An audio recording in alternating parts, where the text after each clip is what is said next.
تاکہ دین پہ چل سکے. دل کے زندہ ہونے کی 3 علامتیں ہیں. دل زندہ ہے یا مردہ ہے، اس کی 3 نشانیاں. عبداللہ بن مسعود فرماتے ہیں کہ اطلب قلبک عند 3 مواطن. 3 جگہ پر اپنے دل کا امتحان لو. 3 جگہ پر اپنے دل کا امتحان لو.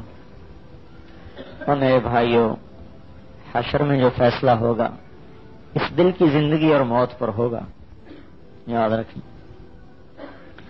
فرمایا 3 جگہوں پہ دل کو تلاش کرو. عند سماع القرآن، قرآن کو جب تم سنو، پڑھتے ہوئے سنو یا کسی سے سنو.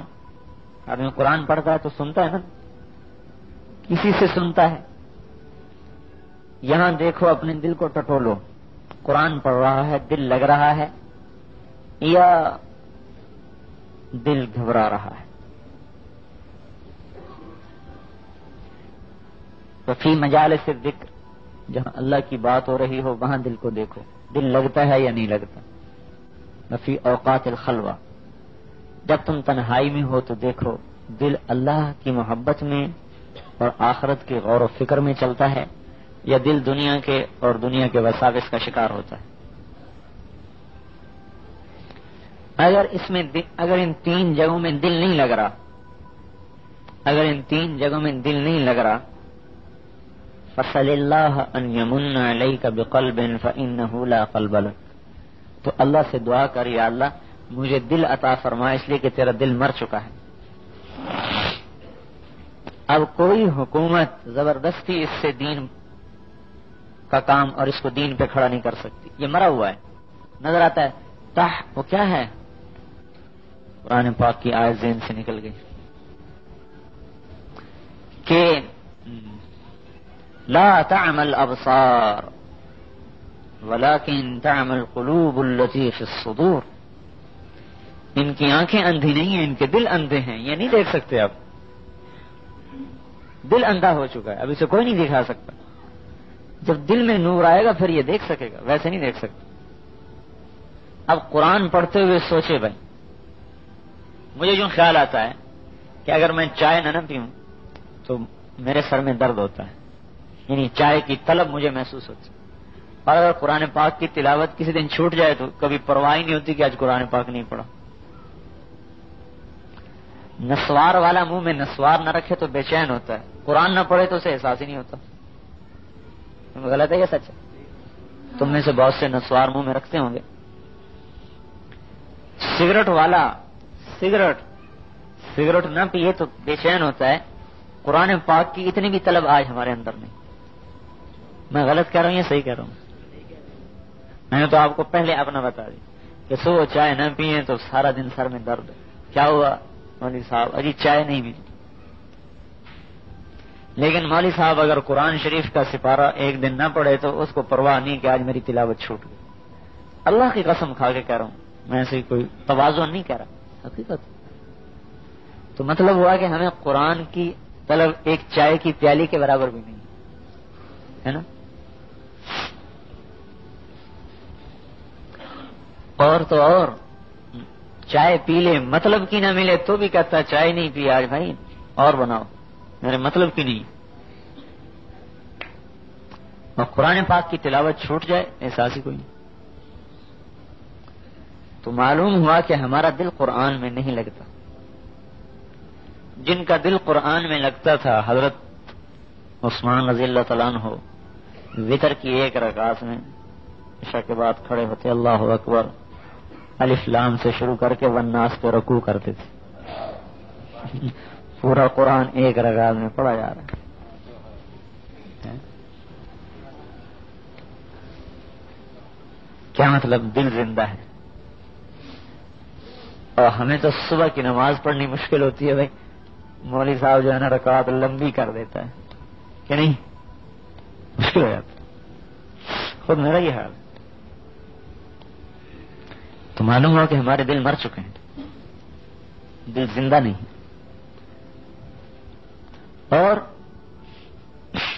حضور صلی اللہ علیہ وسلم نے عبداللہ ابن مسعود سے کہا عبداللہ مجھے قرآن سناؤ. انہوں نے کہا اقرأ علیک وعلیک انزل، میں آپ کو سناؤں حالانکہ آپ پر تو نازل ہوا ہے. یعنی میرا جی چاہتا ہے میں قرآن سنوں. آپ حضرت عبداللہ نے پڑھنا شروع کیا، آپ سننے بیٹھے. جب فَكَيْفَ إِذَا جِئْنَا مِنْ كُلِّ أُمَّةٍ بِشَهِيدٍ وَجِئْنَا بِكَ عَلَى هَؤُلَاءِ شَهِيدًا.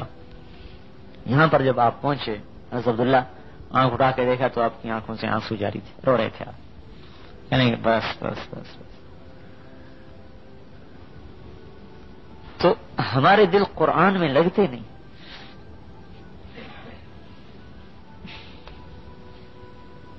معلوم ہوا کہ دل مر چکا ہے، اسے زندہ کرنے کی ضرورت ہے. چائے کی پیالی جتنی بھی طلب نہیں رہی قرآن پڑھنے کی، حالانکہ یہ اللہ کی کتاب تھی. فی مجالس الذکر، جب اللہ تعالی کی بات چل رہی ہو اور قرآن اور حدیث کی بات چل رہی ہو، اس وقت اس مجلس میں بیٹھ کر تیرا دل لگتا ہے یا گھبراتا ہے؟ اگر دل گھبراتا ہے اور ذرا سی مجلس لمبی ہوئی تو پریشان ہوتا ہے تو معلوم ہوا کہ دل مرا ہوا ہے، زندہ نہیں ہے. ایک ہمارا ساتھی کہا تھا تو رات 12 بجے تک دکان کھلی رہتی. معلوم ہوا کہ دل دنیا کے لیے تو زندہ ہے، آخرت کے لیے مر چکا ہے. اب اس مردہ دل سے کچھ نہیں ہو. دکان پہ 12 گھنٹے بیٹھنا آسان، اور مسجد میں آ کے اللہ پاک کے نبی کی بات کو سننا 15 منٹ مشکل. کیوں؟ دل زندہ نہیں. حدیث کی کتاب ہم پڑھتے ہیں، تعلیم، بزرگ کہہ رہے ہیں آدھا گھنٹہ ہر مسجد میں کتاب پڑھو. ہر جگہ یہ شکایت آ رہی کہ جی لوگ نہیں بیٹھتے، کیا کریں، آدھا گھنٹہ کیسے پڑھیں، لوگ ہی نہیں بیٹھتے. معلوم ہوا کہ دل مر چکا ہے. 12 گھنٹے دکان پہ بیٹھ سکتا ہے، آدھا گھنٹہ حضور کی بات نہیں سن سکتا، نبی کی بات. کیونکہ جب حدیث پڑھی جا رہی ہو تو گویا کہ حضور تم میں بیٹھے بات کر رہے ہیں، گویا کہ حضور صلی اللہ علیہ وسلم تم میں بات کر رہے ہیں. لیکن ہمارے دل مر چکے ہیں، طلب ہی نہیں رہی. امام ابو حنیفہ، امام مالک رحمۃ اللہ علیہ ایک حدیث پر بات کرنے لگے. عشاء کی نماز پڑھی، سردیوں کی رات، نماز پڑھ کے مسجد سے باہر آئے، دروازے پہ کھڑے ہو گئے. امام مالک نے ایک حدیث پڑھی، امام ابو حنیفہ نے ساتھ پڑھی. اب حدیث پر تبادلہ خیالات شروع ہو گیا. دروازے پر کھڑے ہوئے، وہیں پر باتیں ہوتی رہی یہاں تک کہ صبح کی اذان ہو. معلوم ہے دل زندہ ہے، دل زندہ ہے. ہم اپنی مسجدوں میں یہ 3 چلے لگائے ہوئے، ہاں ان کی بات کر رہا ہوں، یہ تعلیم میں نہیں بیٹھتے کہ دل مر چکا ہے، دل زندہ نہیں ہے. ایک حدیث پڑھی، چل میرا بھائی چھٹی ہو گیا. ہمارا اپنا یہ حال ہے، تعلیم میں بیٹھے نیند آنے لگ جاتی. دکان پہ نیند کیوں نہیں آتی؟ نیند آتی ہے تو دباتا ہے اسے، پیشاب کو دبا کے بیٹھ جاتا ہے، بھوک کو دبا کے بیٹھ جاتا ہے. تعلیم میں نیند آتی کہ دل میں زندگی نہیں ہے. میرے بھائی دل مر چکے ہیں.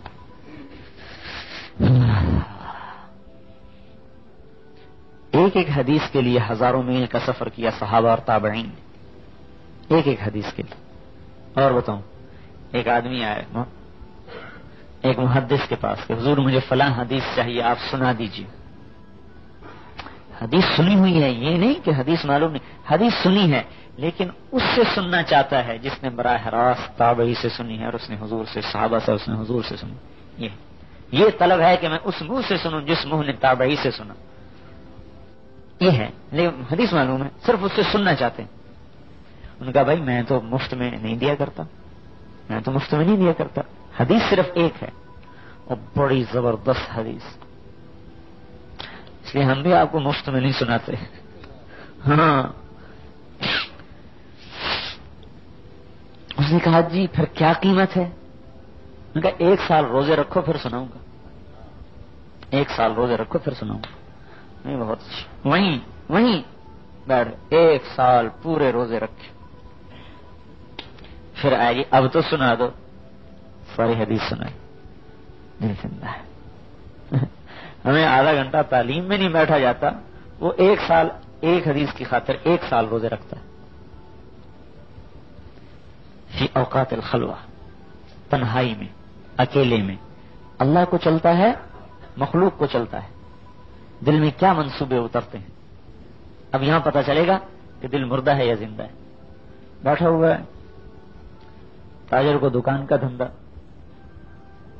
اور نوجوان کو کوئی اپنے دھندے، تصورات، تخیلات، اور اللہ کی طرف کو طبیعت راغب نہیں ہو رہی. یہ دل کی موت کی علامت. ابو ریحانہ گھر میں آئے، سفر سے واپس آئے، بیوی کو دیکھا، بیوی انتظار میں بیٹھی تھی. 2 رکعت کی نیت باندھ کے کھڑے ہو گئے. خلوت 2 رکعت کی نیت باندھ کے کھڑے ہو گئے. 2 رکعت کو شروع کی، فجر کی اذان ہو گئی. جب مسجد کو جانے لگے تو بیوی کہنے لگی ابو ریحانہ تو نے زیادتی کی. کیا؟ کہ میں ایک تو سفر میں گیا ہوا تھا، اللہ کے راستے میں دیر سے واپس آیا، پھر میں تیرے انتظار میں ساری رات جاگ کے گزار دی. میرا بھی جو کوئی حق تھا تیرے اوپر،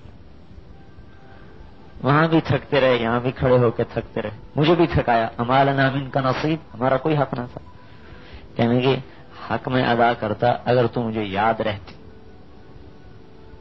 تو نے کہا کمال ہے، میں تیرے پاس بیٹھی تجھے یاد کیسے نہیں ہے؟ کہنے لگے جب میں 2 رکعت کی نیت باندھ کے کھڑا ہوا تو میرے سامنے جنت اور دوزخ ایسی کھل کے آئی تو میں تو اسی میں گھومتا رہا، مجھے سب کچھ بھول گیا. اب یہ خلوت ہے، دل اللہ کو چل رہا ہے. معلوم ہوا کہ دل زندہ ہے، مرا ہوا نہیں، دل زندہ ہے. صلت بن اشم العدوی رحمۃ اللہ علیہ کی شادی ہوئی. شادی کی پہلی رات حمام میں غسل کیا، پھر شادی کے کمرے میں داخل ہوئے. دیکھ کر بیوی کو بھی دیکھا، اللہ اکبر، نیت باندھ کے کھڑے ہو گئے. بیوی نے دیکھا تو اس نے بھی اللہ اکبر، نیت باندھ کے کھڑے ہو گئے. دونوں میاں بیوی شادی کی پہلی رات ساری رات نفل پڑھنے میں گزار دی. صبح ہوئی، بھائی نے حال احوال پوچھا، انہوں نے بتایا اللہ کے بندے تو بھی عجیب بے وقوف آدمی. ارے تو تیری شادی کس لیے کی تھی؟ اس لیے کی تھی پھر ساری رات نفل پڑھتا رہا اور اس کو بھی پڑھوا. میں نے بھائی بات یہ ہے تم نے مجھے صبح حمام میں نہلایا تو اس کے گرم پانی کو دیکھ کر مجھے دوزخ کا گرم پانی یاد آیا. پھر تو نے مجھے شادی کے کمرے میں داخل کیا تو شادی کے کمرے کی سجاوٹ کو دیکھ کر مجھے جنت یاد آ گئی. تو میرا بیوی سے دل ہٹ گیا. میں نے کہا چل رب کو یاد کر. دل زندہ ہے. حضرت عائشہ فرماتی ہیں کہ حضور میرے پاس آ کر لیٹے، میرے لحاف میں لیٹ گئے. پھر ارے چھوڑ عائشہ، میں تو اپنے رب کو یاد کروں. چل میرا بھائی اللہ اکبر کی جو نیت باندھی، صبح تک روتے روتے روتے روتے روتے گزارتے. زندہ دل ہے. بھائی ہمارے دل مر گئے، ان دلوں کو کیسے زندہ کریں؟ اس کے لیے نبی آئے، انبیاء آئے اور رسول پاک صلی اللہ علیہ وسلم آئے. جسم کی زندگانی کے لیے ہمارے کاروبار چل رہے ہیں، کپڑے گرمی کے سردی کے، کھانے گرمی کے سردی کے، چائے کے قہوے کے نظام چل رہے ہیں کہ جسم زندہ رہے. دل زندہ رہنے کے لیے ان چیزوں کی ضرورت نہیں، یہ تو جسم کو باقی رکھتے ہیں. میری مراد دل کی زندگانی سے ایمانی زندگی، ورنہ دل تو میرا بھی زندہ ہے، آپ کا بھی دھک دھک کر رہا ہے. اور جب یہ ٹھنڈا ہوگا تو ہم بھی ٹھنڈے ہو جائیں گے. وہ الگ دل کا زندہ ہونا. ایک دل کا زندہ ہونا ہے ایمانی اعتبار سے کہ دل ایمانی زندگی گزار رہا ہے، یہ دل مر چکا ہے. یہ ہے وہ آج ہمارے مرے ہوئے. تو دلوں کو زندہ کرنے کے لیے حضور پاک صلی اللہ علیہ وسلم دعوت کی محنت لے کر آئے، اور 4 اعمال ہیں جب ان کو ہم کریں گے تو دل زندہ ہو جائیں گے. 4 کام ہیں: دعوت، تعلیم، ذکر اور عبادت. ان اعمال سے دل زندہ ہو جائے. اگر بھئی ایک چلہ ان اعمال کو کریں گے تو اس کے برابر زندگی اس میں آئے گی. 4 مہینے ان اعمال کو کریں گے تو اس کے برابر زندگی آئے گی. اور اگر مہینے میں 3 دن ان اعمال کو کریں گے تو اس کے برابر اس میں جان پڑے گی. اور اگر روزانہ ان 4 عملوں کو کریں گے تو روزانہ دل میں طاقت آتی جائے گی، طاقت آتی جائے گی، طاقت آتی جائے گی. وہ بھرتا جائے گا، نکھرتا جائے گا، چمکتا جائے گا، دمکتا جائے گا. اور پھر ایمان کا نور اس کے اندر سے نکل کر اللہ کی قسم کفر کی ظلمتوں کو توڑتا ہوا ساری کائنات کی ہدایت کا ذریعہ بن جائے. آپ کے چلنے سے ہدایت پھیلے گی، آپ کو دیکھ کر لوگوں کو ہدایت آئے گی، آپ کی گفتگو سے لوگوں کو ہدایت ملے گی، آپ کے بیٹھنے سے لوگوں کو ہدایت ملے گی۔ ہاں، ہمارے نوجوان ہدایت کا ذریعہ بنیں گے، ہمارے بوڑھے ہدایت کا ذریعہ بنیں گے۔ یہ 4 کام ہم کرنے والے بن جائیں۔ اور یہ 4 کام بھائی ہم اب آج کل سال میں چلہ دیتے ہیں، مہینے میں 3 دن وہ کوئی دیتا ہے کوئی نہیں دیتا، سال میں چلہ کوئی دیتا ہے کوئی نہیں دیتا، تو اس سے وہ جو ایک ایمان کا نور ہے وہ ٹوٹتا رہتا ہے، اور دل میں زندگی کی رمق پیدا ہوتی پھر مر جاتی ہے، پیدا ہوتی پھر مر جاتی۔ اگر ہم روزانہ اس کی محنت کریں، روزانہ دعوت، تعلیم، ذکر، عبادت روزانہ کریں گے تو ہمارا دل روزانہ زندہ ہوتا رہے گا۔ پھر جسم تو مر جائے گا اور دل کی دھڑکن بھی موت پر بند ہو جائے گی، لیکن دل نہیں مرے گا، دل زندہ ہے، اور یہ اللہ کو چل رہا ہے، اب یہ زندہ دل ہے، یہ مرا ہی نہیں ہے۔ یہ اپنی قبروں میں بھی موج اڑا رہے ہیں، قبر کی مٹی انہیں کھا نہیں سکتی، قبر کی مٹی انہیں کھا نہیں سکتی، یہ زندہ لوگ ہیں۔ مرتے ہی ہائے ہائے، ایک سفر میں آپ جا رہے تھے، ایک صحابی کی اونٹنی نے ٹھوکر کھائی تو وہ اونٹنی سے گرے اور انتقال ہو گیا۔ آپ نے کہا اس کے پیٹ سے کپڑا ہٹاؤ، کپڑا ہٹایا تو اس کے پیٹ پہ پتھر بندھا ہوا تھا۔ آپ نے فرمایا جب یہ مرا ہے تو فوراً فرشتے جنت کے کھانے لے کر آ گئے، اس لیے مجھے خیال آیا کہ یہ بھوکا ہوگا، کپڑا ہٹایا تو پتھر بنا۔ اب یہ مرا نہیں، اب اس کی اگلی زندگی شروع ہو گئی۔ ایک صحابی کی لاش لائی گئی، آپ ہنسے، وہ بڑا بدصورت تھا، کالا رنگ تھا۔ آپ نے کہا آہا، اللہ نے اسے بڑا خوبصورت کر دیا ہے، لقد حسن اللہ وجہہ۔ غریب بھی تھا، آپ نے کہا کثر مالک، اس کے مال کو بھی اللہ نے کثرت سے کر دیا۔ طیب رائحتک، اللہ نے اس کی خوشبو کو بھی عمدہ کر دیا۔ اور کہا کہ میں دیکھ رہا ہوں 2 حوریں اس کے سینے میں داخل ہونے کے لیے لڑ رہی ہیں، ایک پہلے جانا چاہتی، دوسری اسے پہلے جانا چاہتی۔ اب یہ مر کے بھی زندہ ہے، کیونکہ یہ زندہ دل والے تھے، ان کا ایمانی دل زندہ تھا۔ قبر ان کے لیے راحت کا پیغام ہے۔ علاء بن حضرمی کو دفن کیا گیا، بعد میں خیال آیا کہ بھئی یہاں ہم دفن کر رہے ہیں، یہ ریتلی جگہ ہے تو آ کے جانور لاش نکال کے کھا جائیں، لہذا بھئی یہاں سے لاش کو نکال لیا جائے۔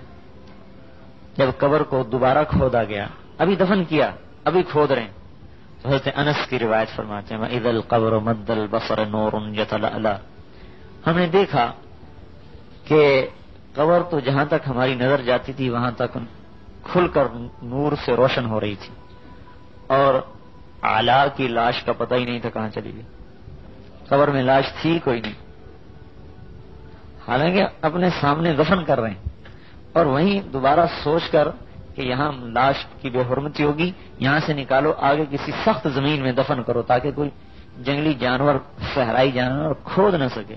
لیکن جب قبر کو کھودا، لاش بھی غائب، اور جو چند گھنٹے لاش وہاں پڑی تھی اس کی برکات اللہ نے دکھائی کہ میں اپنے بندوں کو قبر میں ایسے رکھتا ہوں، قبر نور سے جگمگا روشن۔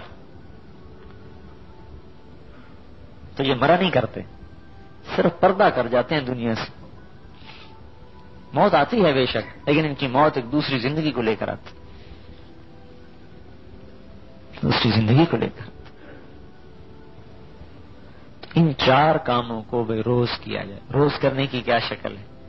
آپ اپنی دکانوں کے اوقات گھٹا دو بھائی، اللہ کے واسطے۔ مسلمان کے لیے حرام ہے، حرام کہ سارا دن کمائی کرے، حرام ہے۔ کس لیے حرام ہے؟ کہ آخرت میں تو رہنا ہے کروڑوں برس، اور دنیا میں رہنا ہے 60-70 برس، 50 برس، 40 برس۔